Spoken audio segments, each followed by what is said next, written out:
وہ بستر جو اکھیرا تھا اس کو میں نے توہرا کر دیا.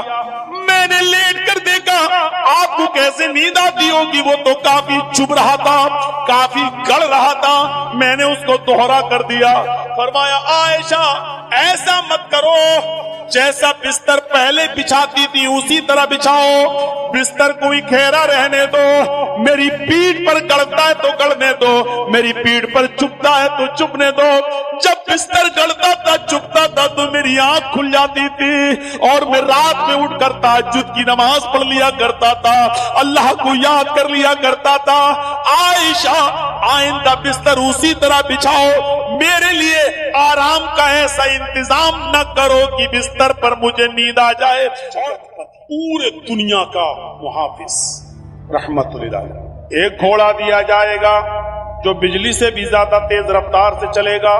دو چیزیں یاد رکھنا, ایک گھوڑا دیا جائے گا جو بجلی سے بھی زیادہ تیز رفتار سے چلے گا, ایشور کی طرف سے وہ گھوڑا ملے گا. اس کو دیا جائے گا جو پورے وشو کا رکشک ہوگا, پوری دنیا کا محافظ ہوگا. آسنا سادھو منم شٹیشوریا گلنویتا, اور جس کی زندگی سادھوؤں کے مانند سادھوؤں کے سامان گزرے گی. ایک ایک چیز پر ابھی میں بولوں گا. سادھو آسنا سادھو منم, سادھوؤں کی طرف وہ اپنی زندگی گزارے گا. شٹیشوریا گلنویتا, اور اس جگت پتی کے اندر 8 خوبیاں پائی جائیں گی, 8 گڑ اس کے اندر پائے جائیں گے, 8 خوبیاں اس کے اندر بھری ہوں گی. وہ 8 خوبیاں کیا ہیں؟ اشٹرو گڑا, وہ 8 خوبیوں کے نام گنائے. الپ بھاشی, وہ بہت کم بولنے والا ہوگا. ان 8 چیزوں کو یاد رکھ لیجئے گا. الپ بھاشی, وہ کم بولے گا, پہلی چیز. بہو بھاشی, بھوشیہ کی مستقبل کی فیوچر کی باتیں بتائے گا. گیانی, پڑھا لکھا, گیانی بہت زیادہ علم والا ہوگا. ابھی اس کی تشریح کروں گا. شروطو گیانی, چوتھی خوبی, یہ علم اس کو سن کر ملے گا, یعنی اس نے کسی استاد سے پڑھا نہیں ہوگا. شروطو گیانی, یہ علم اس نے سن کر حاصل کیا ہوگا. شروطو گیانی, سن کر. 4 چیزیں ہو گئی. پہلی چیز الپ بھاشی, کم بولے گا. 4 یاد رکھنا. ہم کسی کو بھی کھڑا کر کے پوچھ سکتے ہیں, اور جس کی گردن نیچے ہوگی اسی کو سب سے پہلے کھڑا کریں گے. 4 چیزیں پہلے یاد کر لو. کم بولنے والا ہوگا, 1. فیوچر کی مستقبل کی باتیں بتائے گا, 2. گیانی, بہت بڑا جانکار ہوگا, 3. شروطو گیانی, یہ چیزیں اس کو سن کر حاصل ہوں گی, یعنی شروطو گیانی سن کر علم حاصل ہوگا. 4 چیزیں. اب 4 چیزیں یہاں دیکھو. پراکرمی, بہت بڑا بہادر ہوگا. پراکرمی, بہت بڑا بہادر ہوگا. دانی, خیرات کرنے والا ہوگا. اس کے پاس کوئی بھی چیز آئے گی رکے گی نہیں, وہ غریبوں میں خیرات کر دے گا. خیرات کرنے والا ہوگا. دانی. کیرتجیہ, احسان کرے گا لوگوں پر لیکن اس احسان کو جتائے گا نہیں. 7ویں چیز, وہ احسان کرنے والا ہوگا لیکن احسان کر کے جتائے گا نہیں. اور 8ویں چیز کرپالو, دیاوان ہوگا. اس سے زیادہ دیالو کوئی نہیں ہوگا, اس سے زیادہ رحم دل کوئی نہیں ہوگا. یہ 8 خوبیاں بتائی گئی ہیں, اور یہ 8 خوبیاں مہابھارت کے اندر بتائی گئی ہیں. اگرچہ اس سے پہلے والا منتر شریمد بھاگوت مہان پران کے اسکند 12 ادھیائے 2 کا منتر نمبر 19 ہے, جو میں نے آپ کے سامنے پیش کر دیا, پڑھ دیا ہے. اب ایک ایک چیز دیکھ لو. اشوما شگماروہا, ایسا گھوڑا دیا جائے گا جو بجلی سے بھی زیادہ تیز رفتار سے چلے گا. اللہ کے نبی کو ایک ایسی سواری ملی تھی جو بجلی سے زیادہ تیز رفتار چلتی تھی. عربی زبان میں بجلی کو کیا کہتے ہیں؟ برق, البرق, آسمان کی بجلی کو. اور یہ لائٹ والی بجلی جو جلتی ہے, جو ہمارے یہاں کرنٹ آتا ہے, اس کو الکہروبا بولتے ہیں. یہ کرنٹ والی بجلی الکہروبا, یہ نہیں. البرق, جو آسمان پہ بجلی چمکتی ہے اس کو کیا بولتے ہیں عربی میں؟ برق. اور اللہ کے رسول کو جو سواری ملی تھی اس کو کیا کہتے ہیں؟ براق. برق سے بنا ہے براق. شگماروہا, بجلی سے زیادہ تیز رفتاری سے چلنے والی. براق, جس پر اللہ کے نبی بیٹھ کر سفر کیے, جنت و جہنم دیکھ کر آئے, بیت المقدس کا سفر کیے. اس کی رفتار کتنی تھی؟ खुद अल्लाह के नबी बयान करते हैं कि जब मैं बुर्राक पर बैठा और बुर्राक मुझे लेकर चली तो जहां तक मेरी नजर जाती थी वहां तक उसका पहला कदम। इंसान की नजर कहां तक जाती है आप उसका अंदाजा नहीं लगा सकते हैं। ये लीजिए, मैंने आसमान पर नजर उठाई और 9 करोड़ 30 लाख मील की ऊंचाई पर हमने सूरज को देख लिया। हमने नजर उठाई 2,40,000 मील की दूरी पर हमने चांद को देख लिया। मेरे भाइयों, हमारी नजर जहां तक जा रही है उसका पहला कदम वहां तक होता था। अब आप अंदाजा लगा सकते हैं उसकी रफ्तार कितनी तेज होगी। तो अश्वमा शुगमा रूहा, बिल्कुल वही चीज, बिजली से ज्यादा तेज रफ्तारी से चलने वाली सवारी, ये अल्लाह के नबी को मिली थी कि नहीं मिली थी? अल्लाह की तरफ से मिलेगी, अल्लाह की तरफ से ही मिली थी। लेकिन बुर्राक पर बैठकर सफर करके जन्नत जहन्नम देख कर आने के बाद अल्लाह के नबी ने जमीन पर जब कदम रखा तो ये नहीं कहा कि अब मैं ऊंट का सफर नहीं करूंगा, अब मैं घोड़े का सफर नहीं करूंगा, मैं तो बुर्राक में बैठ के आया हूँ। जर्जिस साहब को अगर 4 व्हीलर मिल जाए तो अब मोटरसाइकिल नहीं चलाएंगे। अरे नहीं, क्यों? 4 पहिया चलाने के बाद मोटरसाइकिल, मेरी इंसल्ट हो जाएगी। जिसके पास साइकिल हो और मोटरसाइकिल बाइक उसको मिल जाए, चाहे वो भीख ही में क्यों ना मिले, लेकिन उसका घमंड इतना बढ़ जाएगा, बाइक चलाने के बाद साइकिल चलाएंगे। लोग क्या कहेंगे, मेरे दोस्त क्या कहेंगे, साइकिल बाइक चलाने वाला, मतलब भीख में मिली हुई बाइक चला रहा है, वो शर्म महसूस नहीं कर रहा है, जबकि चुल्लू भर पानी में डूब के मर जाना चाहिए उस बाइक पर बैठने से पहले। किस बाइक पर? जो भीख में मिली है। समझ रहे हैं ना भीख? अरे जो लड़की के बाप ने दी है, शादी के मौके पर ले अपने दामाद को, बैठ, साइकिल चलाने में शर्म आ रही है, भीख मंगनी गाड़ी पे बैठने में शर्म नहीं आ रही है, जबकि चुल्लू भर पानी में उसी वक्त डूब के मर जाना चाहिए कि किस पर बैठे हैं? ससुर की दी हुई गाड़ी पर। जबकि शर्म की बात ये होनी चाहिए, इस पे तो फख्र कर रहा है, कहां से? ससुराल से मिली है, ससुराल से, इस पे फख्र कर रहा है, लेकिन साइकिल नहीं चला सकता। क्यों? बाइक चला ली, अब साइकिल नहीं चलाऊंगा, साइकिल चलाऊंगा तो इंसल्ट होगी। अबे इंसल्ट तो तेरी तब हो रही है जब तूने ससुराल से मांग ली और भिख मंगनी गाड़ी पर बैठ गया, इंटरनेशनल भिखारी बनकर उसको चला रहा है। ये इंसल्ट तो तब तुझे महसूस करनी चाहिए थी अपनी, लेकिन तब नहीं कर रहा है। अल्लाह के रसूल जब बुर्राक पर बैठे, लेकिन जब जमीन पर आए तो आपने घोड़े का भी सफर किया, ऊंट का भी सफर किया, बल्कि ऊंटनी को तो अल्लाह के रसूल की प्यारी सवारी बताया। ओस्ट्रॉयस्य परवाहिड़ो मधुमंतो द्युदशा, अथर्ववेद के 20वें कांड के अंदर 127वें सूक्त का दूसरे मंत्र में ये कहा गया है कि उसकी प्यारी सवारी ऊंट होगी, वो अक्सर ऊंट का सफर करेगा, ऊंट पर बैठेगा। ये उसकी प्यारी सवारी बताई गई है। प्यारी सवारी यानी ऐसे इलाके में आएगा जहां ऊंटों पर सवारी करने का चलन होगा। हमारे भारत में लोग यहां इंतजार कर रहे हैं, अब आएगा।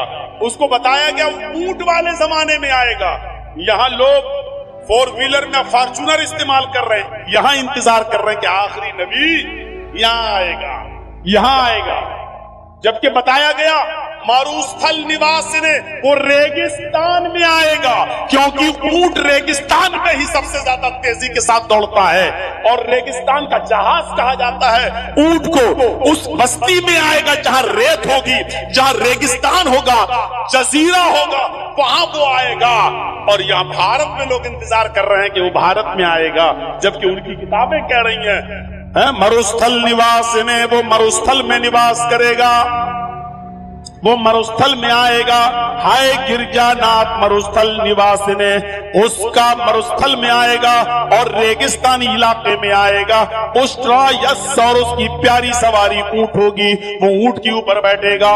यहां बताया गया कि वो घोड़े पर बैठेगा और बिजली से ज्यादा तेज रफ्तार से चलेगा और आकाश की यात्रा करेगा, यानी वो जन्नत जहन्नम देखने जाएगा। जगत पति, और ये घोड़ा उसको ईश्वर की तरफ से, अल्लाह की तरफ से मिलेगा, जो पूरे दुनिया का रक्षक होगा, पूरी दुनिया का मुहाफिज होगा। यानी ये घोड़ा मोहम्मदुर रसूलुल्लाह को, ये बुर्राक मोहम्मदुर रसूलुल्लाह को दी जाएगी। आसिना साधुदमनम, और वो साधुओं की तरह अपनी जिंदगी व्यतीत करेगा, साधुओं की तरह अपनी जिंदगी गुजारेगा। साधु किसको कहते हैं ये सुन लीजिए। साधु उसको नहीं कहते हैं जो चोला पहन ले और बीवी बच्चों को छोड़ दे और जंगल में चला जाए, राम राम राम राम राम राम राम राम करता रहे। اسی طریقے سے ہمارے مسلمانوں میں بھی ایک طبقہ پیدا ہوا جس کو صوفی کہا جاتا ہے. وہ تسبیحات میں لیتے ہیں اور اللہ اللہ، کبھی کبھی جھٹکا مارتے ہیں. کبھی دیکھیے گا جھٹکے ماریں گے، اللہ اللہ اللہ ایسے کریں گے. کبھی چمٹا لے لیں گے اپنے ہاتھ میں، چمٹی ٹرینوں میں ملیں گے، اللہ اللہ اللہ، اس طریقے سے کریں گے. ایسا وہ محسوس کرائیں گے آپ کو کہ ہمارے اندر اللہ گھس گیا ہے، اللہ ہمارے نس نس میں ہے، اللہ اللہ جھٹکے ماریں گے. ایسے لوگ آپ کو جہاں ملیں ان کو الٹی چھری سے کاٹو. یہ دنیا کے سب سے بڑے حرام خور لوگ قوم کے اوپر بوجھ بنے ہیں. ان سے پوچھو کھانا کہاں سے آئے گا، چپ، اللہ اللہ اللہ. ایک سے میں نے پوچھا بھائی کھانا کہاں، شام کو کھانا کیا کر کہاں سے آئے گا، اللہ اللہ. آپ نے کہا سن لیا اللہ اللہ، کھانا کہاں سے آئے گا شام کو یہ تو بتاؤ، اللہ دے گا، اللہ اللہ اللہ. مطلب محلے والے ان کو کھانا پہنچاتے ہیں. یہ لوگ حرام خور لوگ ہیں. بیوی بچوں کو چھوڑے بیٹھے، بیوی بچوں کو چھوڑ کر کسی بھی جگہ چلے جانا میرے بھائیوں اور عبادت میں مصروف ہونا، یہ سب سے بڑا اسلام کا اسلامی دشمنی ہے. اسلام دین معتدل ہے. معتدل جانتے ہو، اسلام نماز کا حکم تو دیتا ہے لیکن پورا دن اور پوری رات مصلی بچھا کے نماز پڑھنے کی اجازت آپ کو نہیں دیتا ہے. اسلام آپ کو روزہ رکھنے کا حکم تو دیتا ہے لیکن کنٹینیو اور مسلسل 12 مہینے ہر روز روزہ رکھنے کی اجازت آپ کو نہیں دیتا ہے. اسلام آپ کو زکات دینے کا حکم تو دیتا ہے لیکن اپنا سارا مال اللہ کی راہ میں لٹا دینا اور خود فقیر بن جانا، غریب بن جانا، اس کی اجازت اسلام آپ کو نہیں دیتا ہے. اسلام آپ کو حج کی اجازت تو دیتا ہے کہ حج کیجئے لیکن یہ نہیں کہتا کہ حج کرنے کے لیے تم اپنا گھر بیچ دو، اپنا مکان بیچ دو، اپنی دکان بیچ دو، لیکن حج کرو. حج کرنا جانا ضروری ہے، چاہے دکان بیچنا پڑے چاہے مکان بیچنا پڑے. اسلام اس بات کی اجازت نہیں دیتا ہے. اسی طریقے سے اسلام نماز پڑھنے کا حکم دیتا ہے لیکن عبادت بچوں کا حق مار کر، بیوی کا حق مار کر، کمانا دھمانا چھوڑ کر، محنت و مزدوری کرنا چھوڑ کر مسجدوں میں، خانقاہوں میں، جنگلوں پر، مزاروں پر یا کسی جگہ بیٹھ کر اللہ اللہ کرنے کی اجازت یہ اسلام نہیں دیتا ہے. اسی لیے فرمایا فَإِذَا قُضِيَتِ الصَّلَاةُ فَانْتَشِرُوا فِي الْأَرْضِ وَابْتَغُوا مِنْ فَضْلِ اللَّهِ. دنوں میں سب سے اچھا دن جمعہ کا دن ہے لیکن جمعہ کا دن بھی پوری کی پوری عبادت کا دن نہیں ہے. سب سے اعلیٰ اور افضل دن جمعہ کا ہے لیکن جمعہ کا دن بھی پورا کا پورا صبح سے شام تک اللہ کی عبادت میں نہیں لگا سکتے ہو. جب جمعہ کی نماز پڑھ لو، جب جمعہ کی نماز پوری کر لی جائے، فانتشروا فی الارض، تو ہماری زمین میں پھیل جاؤ، وابتغوا من فضل اللہ، ہم نے جو رزق اتارا ہے اس کو تلاش کرو، محنت کرو، مزدوری کرو، رکشہ چلاؤ، دکان پہ بیٹھو، حلال روزی جو ہم نے اتاری ہے اس کو کماؤ اور اپنے بیوی بچوں کو کھلاؤ. جمعہ کا دن سب سے بڑا دن، جمعہ کا دن سب سے افضل دن، جمعہ کا دن سید الایام، تمام دنوں میں سب سے بہتر، تمام دنوں کا سردار ہے جمعہ کا دن. لیکن اس کے باوجود اللہ کے رسول نے پورا کا پورا دن عبادت کا نہیں رکھا ہے. اور کیا فرمایا؟ جب جمعہ کی نماز ہو جائے، جمعہ پڑھ لو تو آپ نکلو مسجد سے، اب مسجد میں مت بیٹھو. سبحان اللہ الحمدللہ کا وظیفہ نہیں، تمہاری بیوی ہے، تمہارے بچے ہیں، ان کے لیے محنت کرو، کماؤ، رکشہ چلاؤ، محنت کرو، مزدوری کرو اور شام تک محنت مزدوری کر کے کما کر لاؤ اور اپنی بیوی بچوں کو کھلاؤ. یہ بھی عبادت ہے. میرے پیارے ساتھیوں، اسلام نے آپ کو صرف اللہ اللہ کرنے کے لیے نہیں بھیجا. تو وہ سادھو ہوگا، سادھوؤں کی طرح اپنی زندگی گزارے گا.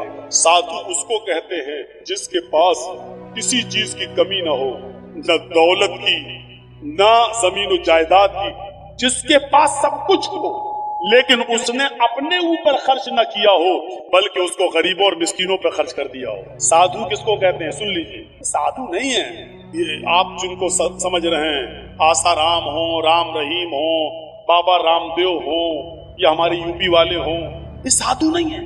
سادھو کہتے ہیں کہ جس کے پاس سب کچھ ہو لیکن اس نے اپنے اوپر خرچ نہ کیا ہو، गरीबों और मिस्किनों में लुटा दिया हो। इस साधु की परिभाषा में, इस साधु के इंट्रोडक्शन में सिर्फ मोहम्मद रसूलुल्लाह पूरे उतरते हैं। आपके पास किसी चीज की कमी नहीं थी, सब कुछ था। आप कुर्बानी करते हैं ना बकरीद पर, कितना बकरा कुर्बानी करते हैं? 1 2 गाय की कुर्बानी देते हैं, कितने लोग उसमें हिस्सा लेते हैं? 1 गाय में 7। आप 1 हिस्सा ले लोगे, 2 हिस्सा ले लोगे, 3 हिस्सा ले लोगे, और क्या, या ज्यादा से ज्यादा पूरी गाय कर लोगे।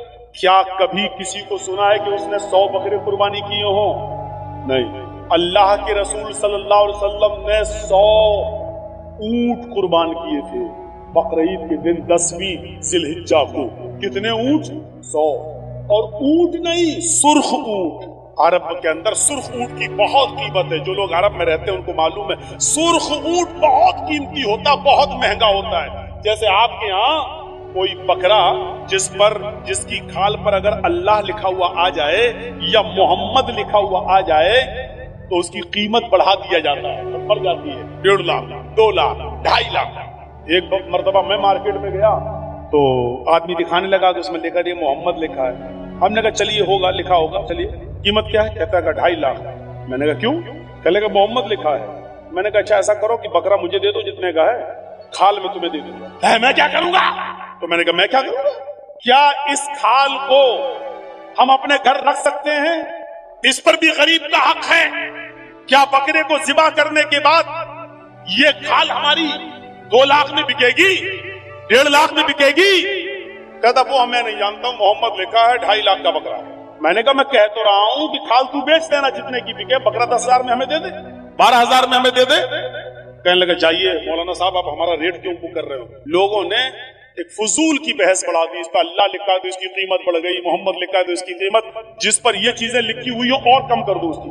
मेरे भाइयों, किसी हदीस में नहीं आया है कि जिस बकरे पर अल्लाह लिखा हो तो उसको इतने रुपए में खरीदो। और लिखा होता नहीं है, वो हमें और आपको उसका एक नक्श दिखाई देता है। बस ये अलिफ बाल ये लाम पूरी तरीके से देखा जाए तो पूरा लिखा हुआ भी नहीं होगा, उस पर तशदीद बनी होगी, फिर उस पर खड़ा अलिफ होगा, फिर आप पूरी तरीके से अगर देखें तो मिलेगा भी नहीं ऐसा, लेकिन महसूस ऐसा कराएंगे कि देखिए ये अल्लाह। हालांकि देखा जाए तो ये भी अल्लाह ही है। देखिए ये भी अल्लाह ही है। अलिफ, ये अलिफ हो गया ना, और लाम कैसा होता है? ये लाम हुआ, फिर एक और लाम हुआ, फिर ये उसके ऊपर का अलिफ, और ये है। तो देखा जाए ये क्या है? अल्लाह ही है। अगर आप इस पर रोशनाई लगा दें पूरा, और फिर उसको आप ये दाहिने हाथ को इस तरीके से दीवार पे छाप दें तो आप देखेंगे अरबी में अल्लाह ही लिखा हुआ नजर आएगा, अल्लाह ही लिखा हुआ नजर आएगा। अब बताइए, जब अल्लाह लिखा हुआ नजर आएगा तो हम क्या माने? अब इस हाथ से आदमी शराब भी पी रहा है, अब इस हाथ से आदमी जुआ भी खेल रहा है, इस हाथ से गलत चीजों को भी पकड़ रहा है। तो इन चीजों से हैसियत नहीं बढ़ जाती है? साधुओं की तरह अल्लाह के रसूल के पास सब कुछ था, लेकिन कोई चीज आपने अपने ऊपर खर्च नहीं की। तारीख बताती है 100 ऊंट हमारे पास अगर 2 जानवर भी आ जाए कुर्बानी के लिए तो आज हम 10वीं को करते हैं और दूसरा बकरा 12वीं को करेंगे। क्यों? मेरी बेटी आएगी, मेरी बहन आएगी, मेरे रिश्तेदार आएंगे, दूसरा बकरा हम 12वीं तारीख को करेंगे अपने रिश्तेदारों को दावत देने के लिए। लेकिन अल्लाह के रसूल ने 100 सुर्ख ऊंटों की कुर्बानी की और एक ही दिन की 10वीं तारीख को। मैं ये नहीं कह रहा हूं 11 को नहीं कर सकते हो, 12 को नहीं कर सकते हो, 13 को नहीं, मैं मना नहीं कर रहा हूं, जायज है। कुल्लु अय्याम तशरीक ज़िब्हुन, अय्याम तशरीक के सारे दिन कुर्बानी के दिन है, मैं मना नहीं कर रहा हूं। लेकिन अल्लाह के रसूल ने 11वीं और 12वीं को और 13वीं को कुर्बानी नहीं की। आपने 100 ऊंट भी ज़िबा किए तो 10 को किए हैं 100, और गोश्त सारा का सारा तकसीम कर दिया। आपने अपने पास कुछ नहीं रखा। जर्जीस साहब शादी से पहले किस पे सोते थे? दरी पर, चटाई पर। जर्जीस साहब की शादी हो गई, जहेज में डबल बेड मिल गया, मसहरी मिल गई, बिस्तर मिल गया। शादी के बाद हमारी सोने की स्टाइल बदल गई, चलने की स्टाइल बदल गई। जर्जीस साहब साइकिल पे चलते थे, अब बाइक पे चल रहे हैं। बड़े आदमी हैं, 4 व्हीलर भी दे दी होगी हो सकता है ससुराल वालों ने, अब 4 पहिए की गाड़ी पे चल रहे हैं। रहने की स्टाइल बदल सकती है, लेकिन मोहम्मद रसूलुल्लाह 25 साल की उम्र में जब 40 साल की एक बूढ़ी औरत खदीजा से निकाह करते हैं। खदीजा अरब की बहुत बड़ी दौलतमंद और रईस खातून थी, جب اللہ کے رسول کی شادی ان کے ساتھ ہوتی ہے تو خدیجہ اپنے ساتھ سارا مال بھی لے کے آتی ہیں، سارا خزانہ لے کے آتی ہیں، سارا بزنس لے کر آتی ہیں۔ اللہ کے نبی صلی اللہ علیہ وسلم شادی کے بعد بھی اسی چٹائی پر، اسی اکہرے بستر پہ سویا کرتے تھے جو شادی سے پہلے آپ سویا کرتے تھے۔ آپ تعجب کریں گے، ایک بار اللہ کے نبی صلی اللہ علیہ وسلم جس بستر پہ سو رہے تھے، حضرت عائشہ نے اس بستر پر لیٹ کر دیکھا جو کافی گڑ رہی تھی۔ فرمایا اللہ کے نبی کو یہ بستر کتنا گڑتا ہوگا، کتنا چبھتا ہوگا۔ حضرت عائشہ نے اس بستر کو دوہرا کر دیا، دوہرا اکہرا تھا اس کو دوہرا کر دیا تاکہ تھوڑا سا نرم ہو جائے۔ اللہ کے نبی اس بستر پہ سو جاتے ہیں، تہجد کی نماز میں نہیں اٹھ پاتے ہیں۔ جب آنکھ کھلی تو فجر کا وقت تھا، فجر کی نماز پڑھانے کے بعد جب گھر پہ آتے ہیں تو پوچھتے ہیں عائشہ تم نے بستر پر ایسی کون سی چیز بچھا دی تھی؟ عائشہ تم نے بستر پر ایسا کیا بچھا دیا تھا؟ آج مجھے نیند آ گئی اور میں رات میں اللہ کی عبادت نہ کر سکا، تہجد کے اندر اٹھ نہیں سکا۔ فرمایا اے اللہ کے نبی بستر کے نیچے تو میں نے کچھ نہیں بچھایا، وہ بستر جو اکہرا تھا اس کو میں نے دوہرا کر دیا۔ میں نے لیٹ کر دیکھا، آپ کو کیسے نیند آتی ہوگی، وہ تو کافی چبھ رہا تھا، کافی گڑ رہا تھا، میں نے اس کو دوہرا کر دیا۔ فرمایا عائشہ ایسا مت کرو، جیسا بستر پہلے بچھاتی تھی اسی طرح بچھاؤ، بستر کو اکہرا رہنے دو، میری پیٹھ پر گڑتا ہے تو گڑنے دو، میری پیٹھ پر چبھتا ہے تو چبھنے دو۔ جب بستر گڑتا تھا چبھتا تھا تو میری آنکھ کھل جاتی تھی اور میں رات میں اٹھ کر تہجد کی نماز پڑھ لیا کرتا تھا، اللہ کو یاد کر لیا کرتا تھا۔ عائشہ آئندہ بستر اسی طرح بچھاؤ، میرے لیے آرام کا ایسا انتظام نہ کرو کہ بستر پر مجھے نیند آ جائے اور پھر میں اس رات میں اٹھ کر اللہ کو یاد نہ کر سکوں، اس رات اٹھ کر میں اللہ کو کا ذکر نہ کر سکوں، تہجد کی نماز نہ پڑھ سکوں۔ عائشہ اللہ تعالیٰ تو رات کی تاریکیوں میں یاد کرنے کا مزہ کچھ اور ہے جب ساری دنیا سو رہی ہوتی ہے اور میری کروٹ، میری کمر نرم گرم بستروں سے الگ ہوتی ہے اور سجدے میں سر ہوتا ہے تو اس وقت کا مزہ کچھ اور ہوتا ہے کہ ساری دنیا خواب خرگوش میں مست ہے اور اللہ کا ایک بندہ اپنے رب سے عذاب جہنم کی پناہ مانگ رہا ہے، جنت کا سوال کر رہا ہے، رات کی تاریکی میں اپنا سر سجدے میں رکھ کے اس کو مالک اور اپنے آپ کو اللہ کا غلام بنا رہا ہے۔ عائشہ تم نے بستر کو ایسے بچھا دیا کہ اس بستر پر مجھے اتنی نیند آ گئی کہ میں رات کو اٹھ نہیں سکا۔ عائشہ مجھے اتنا آرام نہ دو کہ میں رات میں اٹھ کر اللہ کو یاد نہ کر سکوں۔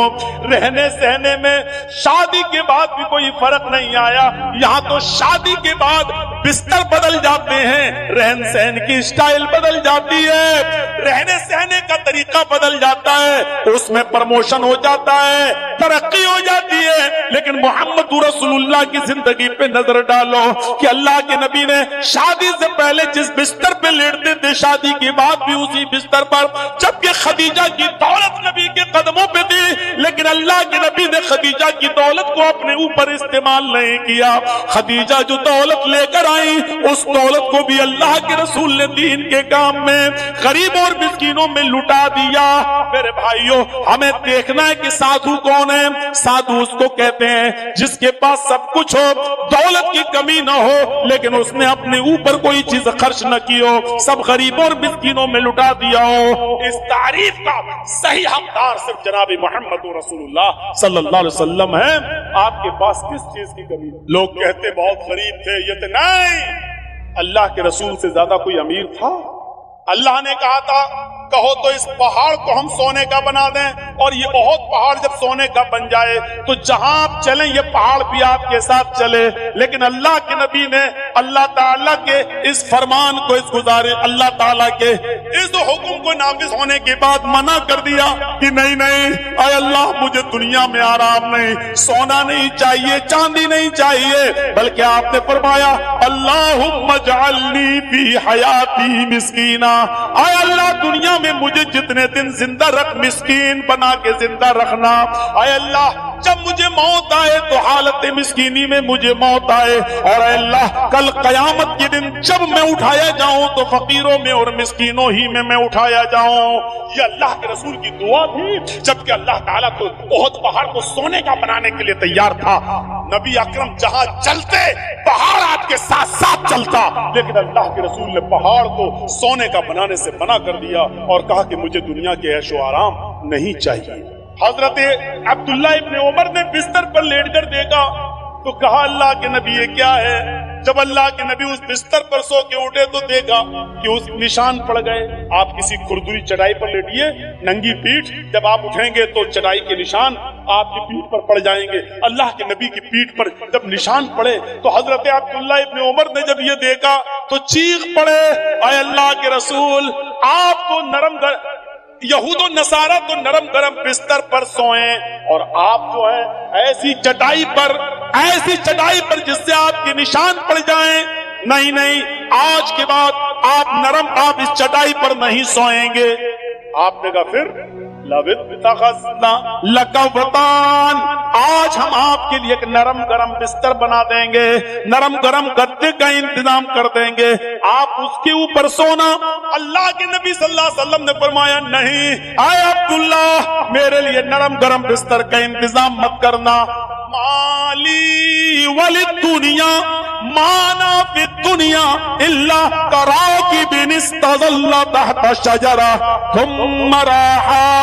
नहीं, आए अब्दुल्ला, मेरे लिए नरम गरम बिस्तर नहीं, मैं तो इस दुनिया में एक मुसाफिर की तरह हूं। जैसे मुसाफिर थक जाता है तो एक सायादार दरख्त के नीचे आराम करने के लिए बैठ जाता है, थोड़ा पानी पीता है, सस्ताता है और फिर उठ के चल देता है। मैं भी इस दुनिया में एक मुसाफिर की तरह हूं, चंद दिन रहूंगा और फिर ये दुनिया छोड़ के चला जाऊंगा, फिर इस दुनिया से मैं निकल जाऊंगा। मैं तो एक मुसाफिर की तरह हूं। नहीं, एक हदीस में आता है आपने हजरत उमर को सख्ती से मना किया था, मेरे लिए नरम गरम बिस्तर न बनाना, लहुम फिद दुनिया व लना फिल आखिरा। ये नरम गरम बिस्तर इन यहूद और नसारा के लिए दुनिया में है और हमारे लिए आखिरत में है। हमारे लिए आखिरत के अंदर बनाए, आखिरत में है, हमारे लिए दुनिया में नहीं है, हमारे लिए आखिरत के अंदर बनाए गए हैं। इसलिए हमें दुनिया के ऐशो आराम नहीं चाहिए। साधु इसको कहते हैं जिसके पास सब कुछ हो लेकिन उसने गरीबों पर निछावर कर दिया हो, मिस्कीनों पर लुटा दिया हो, अपने पास उसने कुछ न रखा हो। आसिना साधुत मनम, जो साधुओं की तरह अपनी जिंदगी गुजारेगा, अष्टो गुणा, और उसके अंदर 8 खूबियां पाई जाएंगी। अब 8 खूबियां भी देख लो किसके अंदर। अल्पभाषी, वो कम बोलेगा। कम बोलने वाला कौन था? पूरी जिंदगी आप पढ़ जाइए, मोहम्मदुर रसूलुल्लाह सल्लल्लाहु अलैहि वसल्लम से ज्यादा कम बोलने वाली शख्सियत आपको नहीं मिलेगी। जरूरत के वक्त बोलना और उतना बोलना जितनी जरूरत है, उससे ज्यादा नहीं। ये हमारे और आपके यहाँ का माहौल है, कोई ज्यादा बोल रहा है, कोई कम बोल रहा है। अल्लाह के रसूल उतना ही बोला करते थे जितनी जरूरत है। कभी कभी तो ऐसा होता था कि पूरा जवाब भी नहीं देते थे। कम बोलने का हाल ये था कि एक मर्तबा कुछ यहूदी अल्लाह के नबी के पास आए।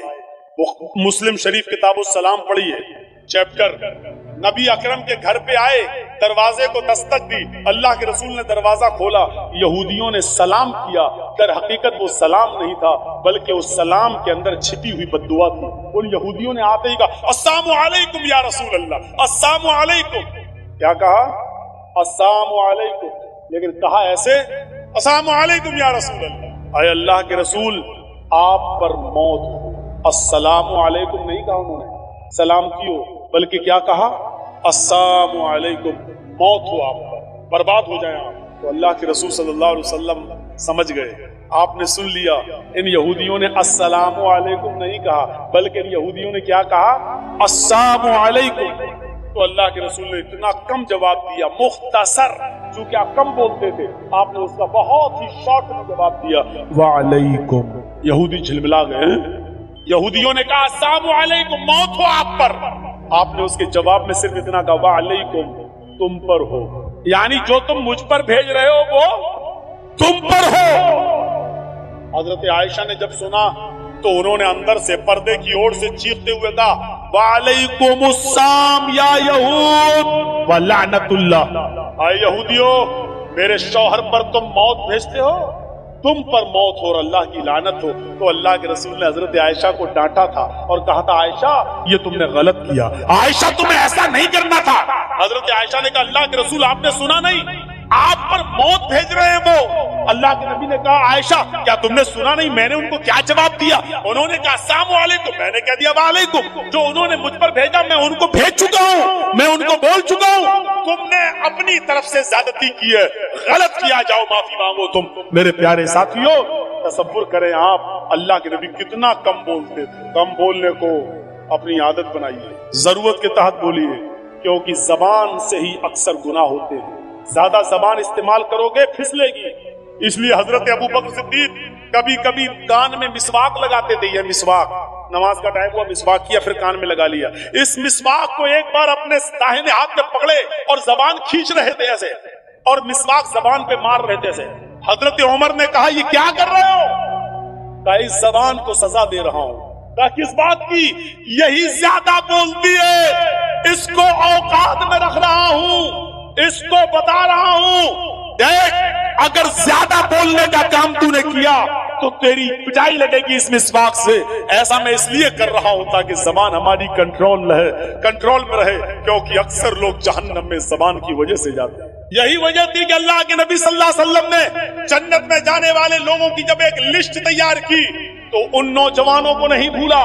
फरमाया, आए नौजवानों, तुम मुझे दो चीजों की जमानत दो, तुम मुझे दो चीजों की जमानत दो, मैं तुम्हें जन्नत की जमानत देता हूं।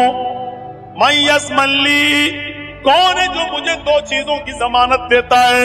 तुम मुझे दो चीजों की गारंटी दो, मैं तुम्हें जन्नत की गारंटी देता हूं। सहाबा ने पूछा, अल्लाह के नबी वो दो चीजें क्या हैं? आपने फरमाया, अल फमु वल फर्ज, एक मुंह एक जबान और दूसरी शर्मगाह यानी जिनाकारी। तुम मुझे इन दो चीजों की जमानत दे दो कि मैं जबान से जो भी बोलूंगा सच बोलूंगा, कभी झूठ नहीं बोलूंगा, कभी किसी की गीबत नहीं करूंगा, कभी किसी की बुराई नहीं करूंगा, कभी किसी की चुगली नहीं करूंगा, कभी किसी को तकलीफ नहीं पहुंचाऊंगा। और दूसरी इस बात की गारंटी दे दो कि मैं किसी की माँ बहन बेटी पर गलत नजर नहीं डालूंगा और उसको कभी गलत नजर से नहीं देखूंगा, जिना नहीं करूंगा। तुम अपनी इन दो चीजों की जमानत दे दो, जो मुझे इन दो चीजों की जमानत देगा मैं उसको जन्नत की जमानत देता हूं, यानी वो मेरे साथ जन्नत के अंदर जाएगा। जबान की वजह से अक्सर लोग जहन्नम में जाते हैं और दूसरी शर्मगाह जिनाकारी की वजह से जहन्नम का शिकार होते हैं लोग। तो मेरे प्यारे साथियों, अल्लाह के रसूल बहुत कम बोला करते थे और कम बोलने का हुक्म भी दिया करते थे कि लोगों जरूरत के तहत बस बोलो, ज्यादा मत बोलो। मेरे भाइयों, ये हमारा एक साथी है, राजधानी चैनल चलाता है। आप YouTube पर राजधानी चैनल के नाम पर जब सर्च करेंगे तो आपको वो मिल जाएगा। आप उसको सब्सक्राइब कर दीजिएगा, बेल आइकन दबा दीजिए, तो आपको हमारी और हमारे अलावा और उलमा की तकरीरें आपको नोटिफिकेशन में मिलती रहेंगी। आप उनको सुन सकते हो। राजधानी चैनल है, उसको सब्सक्राइब करिए और बेल आइकन दबा। अपनी सफ़े दुरुस्त कर लो, अपनी सफ़े सही कर लो। सहाबा अभी सफ़े दुरुस्त ही कर रहे थे, अभी एक दूसरे से कदम और टखने से टखना मिला ही रहे थे। इतने में नबी अकरम सल्लल्लाहु अलैहि वसल्लम को कोई चीज याद आ गई और आपने नमाज नहीं पढ़ाई। और करना, इमामत के लिए आगे बढ़ चुके हैं, मुसल्ले पर खड़े हो चुके हैं, मस्जिद में दाखिल हो चुके हैं, आप आगे भी बढ़ चुके हैं, सहाबा किराम आपके पीछे लग चुके हैं। इकामत पूरी हुई, आपने फरमाया सफ़े दुरुस्त कर लो, लेकिन अचानक दहन में कोई ख्याल आता है। आपने सहाबा से कहा रुक जाओ, मैं अभी आ रहा हूं। आपने सहाबा से कहा रुको, मैं अभी आ रहा हूं। ये कहकर आप फिर मस्जिद छोड़कर हुजरे में दाखिल हो जाते हैं। जिस हुजरे में आप रहते थे उस हुजरे में दाखिल हो जाते हैं, और जैसे ही हुजरे में दाखिल होते हैं हजरत आयशा से फरमाते हैं, आयशा सिद्दीका, आयशा, वो सोने की एक गली थी, सोने का एक टुकड़ा था, वो जो कल आया था सदके के लिए और कल रात में कोई जरूरतमंद नहीं मिला था, وہ میں نے رکھ دیا، وہ کہاں ہے وہ ٹکڑا؟ فرمایا وہ تو آپ کے تکیے کے نیچے ہے۔ نبی اکرم نے تکیہ اٹھایا، تکیے کے نیچے سے وہ سونے کا ٹکڑا اٹھایا اور اس ٹکڑے کو لے کر ایک قبیلے میں، گاؤں میں چلے جاتے ہیں اور پتا چلتا ہے کہ یہاں سب سے زیادہ ضرورت مند کون انسان ہے، کون آدمی ہے۔ آپ نے پتہ لگایا اور بہت جلدی پتہ لگانے کے بعد اس سونے کی ڈلی کو، سونے کے ٹکڑے کو آپ اس ضرورت مند کو پہنچا دیتے ہیں، اس ضرورت مند کو دے دیتے ہیں۔ اس کے بعد جناب محمد رسول اللہ صلی اللہ علیہ وسلم پھر تشریف لاتے ہیں، مسجد کے اندر داخل ہوتے ہیں، مصلی امامت پہ کھڑے ہوتے ہیں۔ اقامت چونکہ ہو چکی تھی، آپ نے اسی اقامت کی بنیاد پر اللہ اکبر کہہ کر پھر نماز پڑھائی۔ جب آپ نماز پڑھا چکے، جب آپ نے سلام پھیرا، صحابہ نے عرض کیا اے اللہ کے نبی یہ کیسے ہو گیا ہے، یہ کیا کیا آج آپ نے؟ اقامت ہو چکی تھی، جماعت کھڑی تھی، ہم لوگ سب تیار تھے، آپ کی تکبیر تحریمہ کا انتظار کر رہے تھے، ہم تو نیتیں اپنی باندھنے والے تھے، ہم سب کے چہرے قبلے کی طرف تھے، ہم صفات کی تکبیر تحریمہ کا انتظار کر رہے تھے کہ اچانک آپ پلٹے۔ آپ نے فرمایا رک جائیے، پھر آپ اپنے گھر جاتے ہیں اور پھر گھر سے باہر نکلتے ہیں، پتہ نہیں کس گاؤں سے آپ تشریف لا رہے ہیں اور آپ آ کر نماز پڑھانے لگتے ہیں۔ آپ نے ایسا کون سا کام آپ کو پڑ گیا کہ نماز جیسی بڑی عبادت اور نماز جیسی اہم عبادت بھی آپ نے اس کام کے لیے چھوڑ دی اور آپ اس کام سے فارغ ہو کر پھر آپ نماز پڑھاتے ہیں؟ آپ نے فرمایا میرے ساتھیو کل کچھ مال آیا تھا، اس میں سونے کا ایک ٹکڑا بھی تھا، میں نے مال کل غریب اور مسکینوں میں تقسیم کر دیا، ضرورت مندوں میں تقسیم کر دیا، سونے کا ٹکڑا رہ گیا۔ میں نے سوچا رات لمبی ہے، کوئی نہ کوئی ضرورت مند رات کی تاریکی میں بھی آ جاتا ہے، میں اس ضرورت مند کے حوالے کر دوں گا۔ فجر تک کوئی نہیں آیا، پھر ابھی بھی میں نے دیکھا آپ اس نماز کو ادا کرنے کے لیے آئے، ابھی بھی کوئی ضرورت مند نہیں ملا۔ جیسے ہی میں مصلی امامت میں کھڑا ہوا، میرے ذہن میں یہ خیال آیا کہ اس سونے کے ٹکڑے کو سب سے پہلے غریبوں اور مسکینوں میں تقسیم کر دیا جائے۔ تو میں گیا اور میں نے اس کو ضرورت میں بتا دیا اور اب میں آیا۔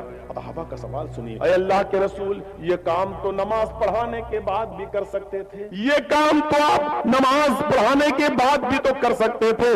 آپ نے فرمایا فجر میں جب یاد نہ رہا تو ظہر کے بعد بھی تو میں بھول سکتا تھا، یا کوئی بھی نماز پڑھانے کے بعد بھی تو میں بھول سکتا تھا۔ میں نہیں چاہتا ہوں، موت و زندگی کا کوئی بھروسہ نہیں، کہیں اس حال میں میرا انتقال نہ ہو جائے، کوئی ملک الموت میری روح قبض کرنے کے لیے چلائے، اس حال میں اللہ کے پاس جاؤں کہ جب اللہ سوال کرے تو مجھے اس کے جواب میں یہ کہنا پڑے ہاں غریبوں کے لیے ایک سونے کا ٹکڑا تھا جو میں دے نہیں پایا، غریبوں تک پہنچا نہیں پایا، اس لیے وہ ٹکڑا میرے گھر میں رہ گیا۔ میں چاہتا تھا کہ جب میرے سامنے ملک الموت آئے تو میں بہت سی باتیں سوچوں، تو اس میں یہ بھی سوچوں کہ جب اللہ مجھ سے پوچھے تو میں یہ کہوں کہ میں اپنے گھر میں کوئی چیز چھوڑ کے نہیں آیا۔ جب میرے ذہن میں یہ خیال آیا سونے کا ٹکڑا رہ گیا تو میں نے سوچا کہ پہلے اس کو تقسیم کر دوں، یہ نہ بھول جاؤں، اس لیے کہ نماز کا پڑھانا تو میں بھولتا نہیں ہوں، ہاں صدقہ و خیرات میں بھول سکتا ہوں کیونکہ یہ غریبوں کا حق ہے، اس لیے میں گیا اور پہلے میں نے یہ نیک کام کر دیا اور غریبوں تک ان کا حق جو تھا وہ میں نے پہنچا دیا۔ اب میں یہاں پر آیا ہوں اور نماز پڑھایا ہوں، الحمدللہ اب میں ایسا ہوں کہ اگر میری روح بھی نکل جائے اور اللہ سوال کرے تو میں کہہ سکتا ہوں کہ میں نے اپنے گھر میں کچھ بھی نہیں۔ یہ کون سا تصور اور اس واقعے کے پیچھے کون سی تعلیم چھپی ہوئی ہے، کون سا درس چھپا ہوا ہے، کون سا میسج چھپا ہوا ہے اور کون سا پیغام چھپا ہوا ہے اس واقعے کے پیچھے۔ وَسَارِعُوا إِلَىٰ مَغْفِرَةٍ مِّن رَّبِّكُمْ وَجَنَّةٍ، دوڑو اپنے رب کی مغفرت کی طرف اور اس جنت کی طرف جس کا طول و عرض آسمان اور زمین کے برابر ہے۔ دوڑو، جیسے ہی خیال آیا نیکی کا کام کر دیا۔ بھولی ہوئی چیزیں وہی جگہ یاد آتی ہے، نماز میں پورے دن آپ کو کچھ یاد نہیں ہے، اب لیٹرین کرنے بیٹھ جائیں اچانک یاد آ جائے گا ये इंसानी फितरत। यही सोने का एक टुकड़ा नबी अकरम को नमाज में, हालांकि आपको नमाज के अंदर नहीं, नमाज से पहले ही आता है। और इसी किस्म का एक वाक़या अदबुल मुफरत में हजरत अबू बकर सिद्दीक रज़ियल्लाहु ताला अन्हु के बारे में, उनको लेटरीन में क़ज़ाए हाजत में, उस जमाने में लोग लोटा लेकर बर्तन लेकर खेतों में क़ज़ाए हाजत के लिए जाया करते थे। हजरत अबू बकर सिद्दीक को भी जरूरत पड़ी क़ज़ाए हाजत की, तो पानी का बर्तन लेकर जंगल में चले गए और दरख्त की आड़ में बैठे। अभी पानी का बर्तन रखा ही था, अभी बैठे ही थे कि एकदम खड़े हो निकल आए, घर गए, सोने का टुकड़ा था वो तकसीम किया, फिर लोटा उठाया, फिर जंगल। किसी ने उनको दोबारा जब जंगल में लैट्रिन के लिए जाना हुआ था तो उसने पूछा क्या लूज मोशन हो गए क्या? जैसे हम लोग आपस में मजाक करते हैं, क्या हुआ ज्यादा खा लिया, अच्छा कल शादी थी मूस के खा के आए हो क्या? ऐसे ही अबू बकर सिद्दीक जब क़ज़ाए हाजत के लिए गए, फौरन उठ गए, नहीं किया, घर गए, सोने की गली उठाई, जरूरतमंद को पहुंचाया, फिर घर गए, फिर लोटा उठाया, फिर चल दिए जंगल में। तो जब लौट के वापस आ रहे थे तो पूछा उनसे लोगों ने, क्या हुआ, अभी तो गए थे फिर गए, क्या बात है, लूज मोशन हो गया, दस्त लग गए हैं आपको? अबू बकर सिद्दीक फरमाते हैं नहीं, ऐसी कोई बात नहीं। तो कहा अभी तो गए थे? कहा अभी कुछ देर पहले आपने मुझे देखा होगा, मैं गया था, मैं दरख्त की आड़ में बैठ भी गया, झाड़ियों में छिपकर मैं बैठ भी गया, लेकिन मैंने लेटरीन नहीं की। अचानक मेरे दिल में, मेरे दिमाग में, मेरे जहन में ख्याल आया कुछ चीजें मुझे सदका करना थी, वो किसी की थी नहीं, मुझे अपने माल में से सदका करना था। मैंने कल ही नियत की थी कि सोकर उठूंगा तो मैं ये सदका करूंगा, मैं ये खैरात करूंगा। अब मैं उठा, जब क़ज़ाए हाजत के लिए मैं यहाँ आया तो मुझे याद आया कि मुझे सदका करना था, खैरात करना था। मैंने सोने की वो डली निकाली, सोने का वो टुकड़ा फौरन उठाया और फौरन मैं उसको गरीबों तक, मिस्कीनों तक, मोहताजों तक, जरूरतमंदों तक मैं लेकर गया, मैंने उन तक पहुंचाया, फिर घर गया। वहां से आने के बाद अब दोबारा जब मैं गया तब मैं क़ज़ाए हाजत से फारिग हुआ, पहले मैंने लेटरीन नहीं की थी, अब मैंने की है। लोग हंसने लगे, अरे अबू बकर ये कौन सी अक्लमंदी का काम कर दिया? अरे आपको जब सोने का तो तक़सीम ही करना था, उसको बांटना ही था, गरीबों में देना ही था, तो लेटरीन करने के बाद भी तो घर जा सकते थे, उसके बाद भी तो गरीबों मिस्कीनों में सोना तकसीम कर सकते थे, उनको खैरात कर सकते थे, सदका कर सकते थे। ये कौन सी अक्लमंदी है कि लेटरीन न करना, घर पे चले आना, फिर तकसीम कर देना, फिर जाना? ये कहा कि अक्लमंदी है, लेटरीन रोक लेना। तो हजरत अबू बकर सिद्दीक फरमाते हैं तुम अपने हिसाब से सही कह रहे हो, लेकिन मेरी सोच इसके उलट है। मैंने ये सोचा कि इन्न शैताना युस्नी इनाना ज़मी, शैतान खून की रगों में दौड़ रहा है। अभी मेरे दिल में जो सदका और खैरात का जो ख्याल आया है, कहीं ऐसा न हो कि लेटरीन से फारिग होने के बाद शैतान हमारे इस नेक इरादे को कहीं बदल न दे, इस नेक इरादे को कहीं मोड़ न दे, हमारी खैरात करने की, सदका करने की नीयत को कहीं तब्दील न कर दे, मोहब्बत ना आ जाए सोने की। अरे ये क्या हुआ, अरे ऐसा कैसे हो गया है? नहीं, इतना कीमती चीज हम कैसे तकसीम करें? तो इसलिए जिस वक्त सदके का ख्याल मुझे आया, मैंने फौरन सदका कर दिया। उसके बाद अब आया हूं और अब मैंने लेटरीन की है। अल अदबुल मुफरद में इमाम बुखारी रहमतुल्लाह अलैह ने इस वाक़े को नकल किया है। तो मेरे भाइयों, ये होता है नेक काम में आगे बढ़ना।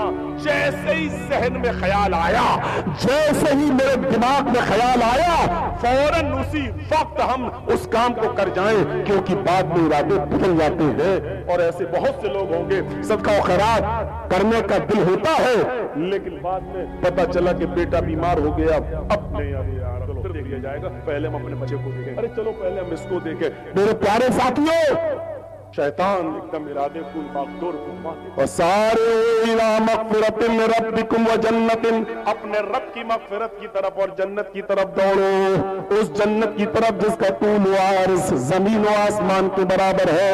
इन पूरे वाक़यात में आप देखिए, कहीं कोई सहाबी पैसे की तरफ भाग रहा है, कोई सहाबी कमाने की तरफ भाग रहा है, क्या कोई दौलत को हासिल करने के लिए भी लपक रहा है? नहीं। अबू बकर सिद्दीक का हाल क्या था, नजर डालो उनकी जिंदगी पर। उमर फारूक का हाल क्या था, नजर डालो उनकी जिंदगी पर। उस्मान गनी का हाल क्या था, नजर डालो उनकी जिंदगी पर। हजरत अली का हाल क्या था, नजर डालो उनकी जिंदगी पर। دیگر صحابہ کی زندگی پر نظر ڈالو، عثمان غنی رضی اللہ تعالی عنہ کی غنات مشہور تھی، ان کی امیری اور ان کی دولت کے چرچے آج بھی ہوتے ہیں۔ عبد الرحمن ابن عوف کی امیری کے چرچے آج بھی ہوتے ہیں۔ اسی ماحول میں صحابہ کرام موجود ہیں۔ حضرت عثمان غنی کا مال سینکڑوں اونٹوں پر لد کر آیا کرتا تھا، وہ بزنس کیا کرتے تھے۔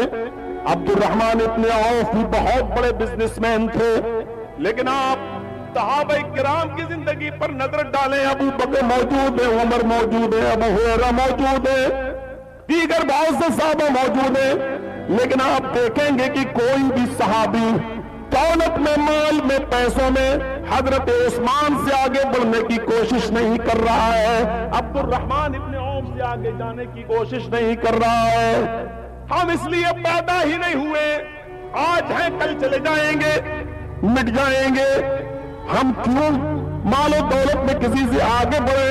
ہمیں اس چیز میں آگے بڑھنا ہے جو چیز باقی رہنے والی ہے، جو چیز ہمارا ساتھ دے گی۔ ایسے ماحول میں ایک اعلان ہوتا ہے، ایسے ماحول میں ایک اعلان ہوتا ہے، غزوہ ہونے والا ہے، ایک جنگ میں میرے ساتھیوں تمہیں شرکت کرنا ہے، اس غزوہ تبوک میں تمہیں جانا ہے۔ صحابہ کرام جنگ کی تیاری کرنے لگتے ہیں، اپنے گھوڑے تیار کرنے لگتے ہیں، اپنی سواریاں تیار کرنے لگتے ہیں، اپنی تلواروں میں دھار لگانے لگتے ہیں، اپنے گھوڑوں کی مالش کرنے لگتے ہیں۔ پھر ایک حکم ہوتا ہے، فلاں فلاں دن آپ کو غزوے کے لیے نکلنا ہے۔ ٹائم اتنا کم ہے کہ صحابہ کرام کو اس وقت قلیل ٹائم میں، قلت وقت کے اندر سب تیاریاں مکمل کرنا ہے، اور اسی میں حکم یہ ہوتا ہے کہ اس غزوے میں شرکت کرنے کے لیے ہمیں پیسوں کی بھی ضرورت ہے، دولت کی بھی ضرورت ہے، مال کی بھی ضرورت ہے، گھوڑوں کی بھی ضرورت ہے، اونٹوں کی بھی ضرورت ہے، سامان جنگی ہتھیاروں کی بھی ضرورت ہے، اور ساتھیوں اس کام کے لیے چندہ بھی کرنا ہے۔ اب صحابہ کرام کا جذبہ دیکھو، آگے بڑھنے کی کوشش نہیں ہے۔ دولت میں ہم عثمان غنی کی طرح امیر نہیں ہے کہ ہم چندہ دیں، ہم عبد الرحمن ابن عوف کی طرح پیسے والے نہیں ہے کہ ہم چندہ دیں، ہم تو بہت غریب ہیں، صبح کھا لیتے ہیں تو شام کو کھانے کو نہیں ملتا، شام کو اگر مل جائے تو صبح کھانے کے لیے نہیں ہے، ہمارے بچے بھی کئی کئی دن بھوکے پیاسے رہتے ہیں، یہ حال ہے ہمارا۔ لیکن امام کائنات فرماتے ہیں، محمد رسول اللہ فرماتے ہیں کہ تمہیں جنگ کے لیے نکلنا ہے اور چندہ بھی دینا ہے، تمہیں تعاون کرنا ہے، پیسہ لانا ہے، مال دینا ہے۔ اب کوئی یہ نہیں کہہ رہا ہے اور اللہ کے نبی ہمارے پاس ہے ہی کیا ہے، استطاعت کے مطابق سب اپنے اپنے گھروں میں جا رہے ہیں، کچھ نہ کچھ دینا ہے، جو حیثیت ہوگی وہ دیں گے۔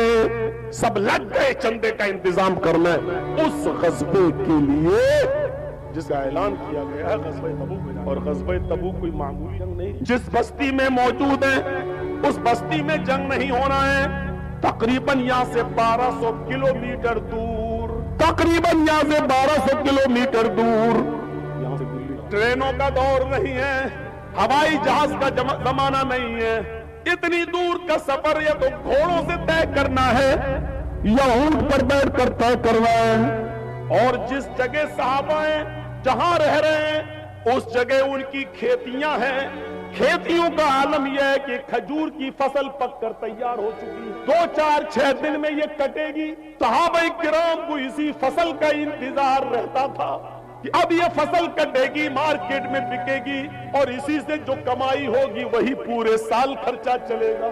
حکم ہوتا ہے جنگ میں جانا ہے، جس فصل کے انتظار میں تھے اس فصل کے کٹنے کا وقت ہو چکا ہے، لیکن اب فصل کو ایسے ہی چھوڑ کے جا رہے ہیں، چندے کا اعلان ہو رہا ہے تو کوئی یہ نہیں کہہ رہا ہے کہ مولانا صاحب 2 مہینے کے بعد آنا، ابھی کاروبار صحیح نہیں چل رہا ہے، یہ سیزن نکل جائے، اگلا سیزن بہت اچھا ہے، ہمارا کاروبار اچھا ہو جائے گا، ابھی ہم 100 روپے دے رہے ہیں، اگر آپ اس 2 مہینے بعد آئیں گے تو ہم 500 روپے کا چندہ دیں گے، ہم 1000 روپیہ دیں گے، ابھی ہمارے پاس دینے کے لیے اتنا نہیں ہے، اگلا مہینہ چھوڑ دو، دوسرے مہینے میں آ جانا، وہ سیزن ہمارا بہت اچھا چلے گا۔ ادھر چندہ مانگا جا رہا ہے. فصل ابھی کٹی نہیں ہے, 1 ہفتہ 2 ہفتے باقی ہے. اس فصل کو ایسے ہی رہنے دو. اس فصل کے علاوہ بھی تمہیں چندہ دینا ہے, ہتھیار دینا ہے. نہیں دینا تو جو تمہارے پاس ہے وہ دو. دیکھتا ہوں کیا کیا مال بیچے جائیں گے, تب ہتھیار لیا جائے گا. کس مال سے گھوڑے خریدے جائیں گے, اونٹ لیے جائیں گے. ہمیں تلواروں کی ضرورت ہے, ہمیں ڈھال کی ضرورت ہے, ہمیں نیزوں کی ضرورت ہے, ہمیں تیروں کی ضرورت ہے, ہمیں ان تمام چیزوں کی ضرورت ہے. غور کیجئے, 1200 کلومیٹر دور بھی جانا ہے. ادھر فصل پک کر تیار ہے کھجور کی, یہ کٹیں گے, مارکیٹ میں بکیں گے, تب جا کر میرے پاس خرچہ آئے گا. تب وہ خرچہ بھی ہمیں 1 سال تک چلانا ہے. اسی معیشت پر پورا سال کا خرچہ منحصر ہے. پورے سال کی ہمارا پورے سال کا خرچہ اسی معیشت پر منحصر ہے, اسی فصل پر منحصر ہے. اس کو ایسے ہی چھوڑ دو, نکلو. 1200 کلومیٹر دور جانا ہے, اور گرمی ایسی کہ زمین پر ایسا لگ رہا ہے کہ پیر رکھیں گے تو پھلک پڑ جائیں گے, اور آسمان ایسا آگ برسا رہا ہے جیسے آسمان سے آگ کی بارش ہو رہی ہو, آسمان سے آگ کے انگارے برس رہے ہو, اور زمین اتنی گرم کہ اگر ننگا پیر زمین پر رکھ دیا جائے تو پھلک پڑ جائے. ایسی چلچلاتی ہوئی دھوپ اور ایسی سخت گرمی میں غزوہ تبوک پیش آتا ہے. نکلو, نہ کھیتی دیکھو, نہ فصل دیکھو, نہ موسم دیکھو, نہ پورے سال کی معیشت کو دیکھو. اس وقت جو تمہارے پاس ہے وہ لاؤ اور غزوہ تبوک کے لیے نکلو. اب صحابہ کرام مال لانے کے لیے گھر جا رہے ہیں. اب سوچتے ہیں کہ ہم کتنا مال لائیں کہ فلاں سے ہم نیکی میں آگے بڑھ جائیں, ہم کتنا دیں کہ فلاں سے ہم آگے بڑھ جائیں, ہم اپنے گھر سے کتنا لائیں کہ آج ہم فلاں سے آگے بڑھ جائیں. لوگوں, اپنے رب کی مغفرت کی طرف دوڑو. یہی صحابہ ہیں جو دولت میں عثمان غنی سے آگے نہیں بڑھنا چاہ رہے ہیں, عبد الرحمن سے آگے نہیں نکلنا چاہ رہے ہیں. لیکن جب آپ نے چندہ مانگا, جب آپ نے خیرات مانگا, جب آپ نے لوگوں سے غزوہ تبوک کے لیے تعاون مانگا, تو غریب سے غریب صحابی بھی بڑے سے بڑے امیر سے آگے نکلنا چاہ رہا تھا کہ ہم کتنا دے دیں کہ آج ہم نیکیوں میں ان سے آگے بڑھ جائیں, جنت کو ہم پا جائیں. لوگ اپنے گھروں میں صدقہ و خیرات تعاون کے لیے نکل گئے, اپنے گھروں میں چلے گئے, پوچھنے لگے, آئے میری بیوی, نبی نے چندہ مانگا ہے, غزوے کے لیے نکلنا ہے, گھر میں کچھ ہو تو دے دو. آپ کو آج ایک مثال دیتا ہوں. آج حضرت عمر فاروق بھی کچھ لانا چاہتے ہیں, آج ابو بکر صدیق بھی کچھ لانا چاہتے ہیں. لوگوں کی نظر عثمان غنی کی طرف ہے. ہم جتنا لائیں گے دیں گے, عثمان غنی ہم سے 10 گنا دے دیں گے, ہم سے 20 گنا دے دیں گے. آج ہم نیکیوں میں عثمان سے آگے نہیں بڑھ پائیں گے, آج ہم نیکیوں میں فلاں سے آگے نہیں بڑھ پائیں گے. احساس ہے تو یہ کہ آج عثمان غنی کو ہم نیکیوں میں پیچھے کیسے کریں, آج ہم فلاں کو نیکیوں میں پیچھے کیسے کریں. یہ احساس نہیں کہ دولت میں ہم ان سے آگے کیسے نکل جائیں. آج احساس ہے تو یہ کہ ہم نیکیوں میں ان سے آگے, صدقہ و خیرات دینے میں آج ہم ان سے آگے کیسے بڑھے. میرے بھائیوں, معمولی سے معمولیوں, غریب سے غریب صحابی بھی آج بہت زیادہ مال و دولت دینا چاہتا ہے. آج عمر فاروق کے دل میں بھی جذبہ ہے کہ آج اتنا مال میں اپنے گھر سے لے آؤں کہ آج نیکیوں میں ابو بکر سے آگے نکل جاؤں, آج نیکیوں میں ابو بکر صدیق سے آگے نکل جاؤں. آج ابو بکر, عمر فاروق کے دل میں بھی جذبہ. عمر فاروق رضی اللہ تعالیٰ نے اپنے گھر میں گئے, کہا بیوی گھر کا سارا سامان اکٹھا کر کے کیا کرو گے. کہا آج نبی نے غزوہ تبوک کے لیے مدد مانگی ہے, مدد بھی کرنا ہے اور نکلنا بھی ہے. بیوی نہیں کہہ رہی ہے نہیں, حکم ہے تو ہے, جانا ہے تو جانا. کیا ہوگا کا تصور ہمیں اور آپ کو ہوتا ہے. ہم مر جائیں گے تو میرے بچوں کا کیا ہوگا, یہ خیال ہمیں آتا ہے. یہ خیال صحابہ کو نہیں آتا تھا. ان کو خیال یہ تھا جس نے پیدا کیا وہی ان کی پرورش بھی کرے گا, جس نے وجود بخشا ہے وہی ان کے لیے آگے نکالے گا. حضرت عمر فاروق نے دیکھا اتنے کپڑے, آدھے گھر کے لیے, آدھا ادھر نکال دیا. इतने बर्तन आधे घर के लिए आधा इधर निकाल दिया, इतनी तलवारें आधा इधर निकाल दिया, इतने घोड़े आधे इधर दिया आधा इधर दे दिया। अपने घर के माल को इकट्ठा करके 2 हिस्सों में तकसीम कर दिया, आधा घर में छोड़ा और आधा ले आए रख दिया नबी के। क्या देखते हैं कि अबू बकर सिद्दीक भी अपने घर का माल ला चुके हैं, हर सहाबी का माल अलग अलग रखा हुआ है। अबू बकर सिद्दीक का भी थोड़ा सा माल एक जगह रखा हुआ था। उमर फारूक ने अबू बकर सिद्दीक के माल को देखा तो समझ गए कि आज मेरा माल उनसे बहुत ज्यादा है, दूसरी तरफ रख दिया और दिली दिल में सोचने लगे आज मैं नेकियों में अबू बकर से आगे बढ़ गया, आज अबू बकर से दुगना नहीं तिगना नहीं 4 गुना ज्यादा माल में लेके आया, आज नेकियों में मैं अबू बकर से आगे बढ़ गया, आज सदका और खैरात में मुझे अबू बकर से ज्यादा नेकियां मिलेंगी। नबी अकरम के सवाल करने की बारी आती है, तुम क्या लाए, तुम क्या लाए, तुम क्या लाए? सबने बताया ये मेरा, ये मेरा, ये मेरा। पूछा घर में क्या छोड़ा? ये छोड़ा, ये छोड़ा, ये छोड़ा, बकिया ये लाए। बारी हजरत उमर फारूक की आती है, आए उमर तुम क्या लाए? कहा अल्लाह के रसूल आपकी आंखों के सामने है। माशाअल्लाह, अल्लाह। अच्छा घर में क्या छोड़ा? कहा अल्लाह के रसूल मैंने अपने घर के माल के 2 हिस्से किए, बराबर बराबर, आधा इधर लाया आधा घर पे छोड़ दिया। जो जो चीजें डबल थी एक इधर किया एक उधर किया, यानी हर चीज में आधा आधा, आधा घर में छोड़ा और आधा यहाँ ले आया। कहा अल्लाह तुम्हारे माल में बरकत दे। अरे उमर वाकई तुमने आज बहुत बड़ी कुर्बानी दी है, आधा ले आए। बारी हजरत अबू बकर सिद्दीक की आती है, आए अबू बकर तुम क्या लाए? कहा अल्लाह के रसूल ये माल थोड़ा सा मेरे पास था ले आया। कहा अबू बकर घर में क्या छोड़ कर आए? कहा अल्लाह के रसूल ये मत पूछिए कि घर में क्या छोड़ा, नहीं मैंने सबसे सवाल किया, तुमसे भी सवाल करता हूं। उमर ने बताया कि आधा लाया आधा घर छोड़ दिया, तुम बताओ। अल्लाह के रसूल घर में जो कुछ था सब कुछ उठा लाया। कहा अबू बकर मैंने ये पूछा कि घर में छोड़ा क्या है?